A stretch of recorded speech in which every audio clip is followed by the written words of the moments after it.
We are going to bat for all of the young adults today, all while giving married family and friends the inside scoop, if you will, for why that single person you know isn't dating. You've heard the claims that dating isn't what it used to be. That is why my next guest is here to answer the big question: what makes dating harder nowadays, and why is it all so different than before? Zack Oates, author of the book Dating Never Works, ... until it does, is joining me in studio. Okay, Zack, great to see you. I'm going after that first premise right up front. Is dating, quote, different? And is dating, quote, harder? So different. It is so different nowadays. Because think about it, Brooke. Optionality is more than it ever was before. Facebook just came out with a new dating feature. Instagram, Snapchat, Tinder, Bumble. I mean, there's so many ways to meet people. Literally, your perfect match is one swipe away. Now, having this optionality makes it really hard because there's always a plan B. Right? You can always go and find someone else, because you hear about all these stories that 1 in 5 couples in 2017 that got married met online or through a dating app. That's still crazy to me to think about. 1 in 5. Now, right? Hold on. People might say more options is a good thing, but you say that plan B is where it can backfire, that idea of a plan B. Yeah, I mean, think about it like, you're on your boat, but you got another boat there. You got 2 feet in one boat. If you can ride both for a while, you will, and metaphorically, obviously. But yes. When I look at it, it's so hard to commit and make a decision, because not only do you know that there's probably somebody better out there for you, but there's probably somebody better out there for them. And here's the sad truth. You ready? You think that we have this fear of there's someone better. But guess what? There is.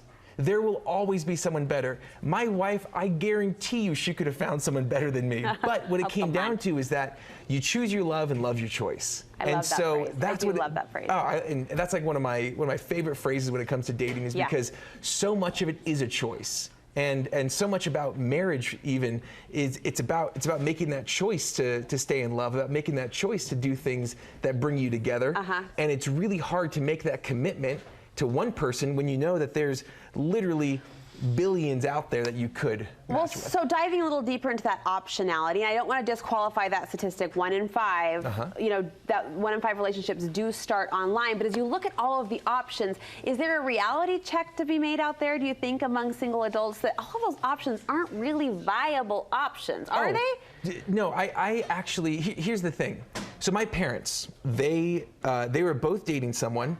They broke up for Christmas break. Okay. They went on their first date. 5 days later, they were engaged. When their exes came back after Christmas, they were like, sorry, I'm engaged. I would have loved to see the look on those former, boyfriend, girlfriend's faces. Well, think about it nowadays, though. Nowadays, they'd be hitting them up on Snapchat, texting them, emailing them, seeing pictures of them on Facebook and commenting on it. Right. And so it's like there's so much more pressure now and so much more connectivity that optionality, yes, you're not going to find necessarily a better match, because any fruit you pick up, it looks good on this end, maybe there's a bruise on the other end, just because you're looking at it from one angle, you know what I mean? Do you think the immediacy of our connection these days via Facebook and Instagram and Twitter and all of it, do you think that's causing relationships to be quicker in pace, faster in progression? Okay.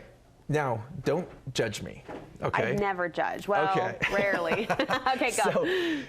So I had the speed of dating is absolutely something to look into, because I was dating a girl, it just wasn't working out. So I texted her and I said, hey. You did not text her and break up with her? No. I texted her and I said, judgment was going to come.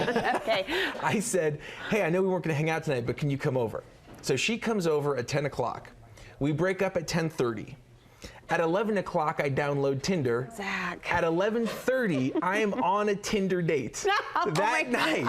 Now, before the rest of the judgment goes, all we did was have carrots and dip, okay? And that's not a metaphor. Like, you physically met with that person? Yeah, she came to my apartment, we drove to the grocery store, bought carrots and dip, and I had a date that lasted until 2 a.m. I would never survive in the dating world these days. But I wouldn't. It's just that speed. It just happens so quickly. Okay, so with those facts on the table, what do you want the loving family at large to know about the single adult in their family then? Grandparents, well-meaning parents and moms and dads, all these facts presented, what's the takeaway for families watching? So there's 2 really bad pieces of advice that we can give. 1 is get married. 2 is live it up now, because when you get married, So you don't like either of those? Neither of those work, because when you push someone into marriage, that's someone where they kind of feel like a lot of it wasn't their choice, right? And so they feel like they want to get out of it. I have a lot of friends who felt pushed into marriage, and now they're back reading my book. Okay. Now, the other part of it is live it up now.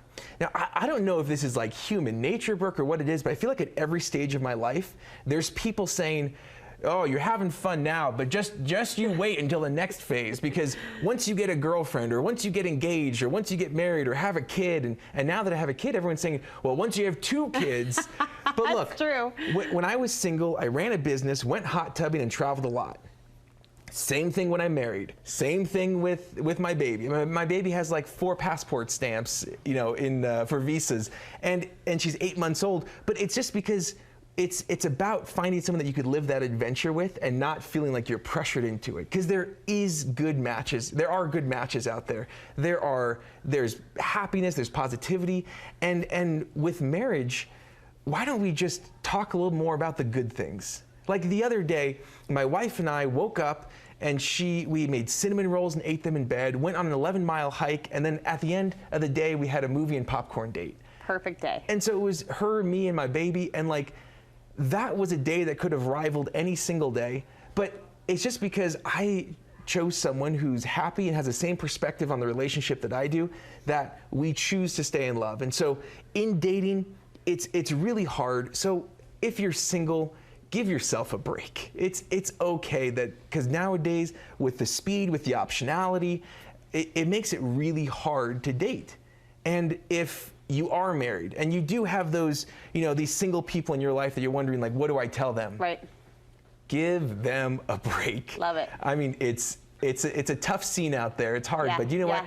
As Max Ehrman says, don't be cynical about love, because it's as perennial as the grass, and there is beauty and happiness and joy out there. You are a fountain of knowledge, wisdom, and optimism. We appreciate it. Well, Where can we get our Brooke. pause on your book? Bowlofoats.com. All right, Zach, thank you so much. Thanks, Brooke.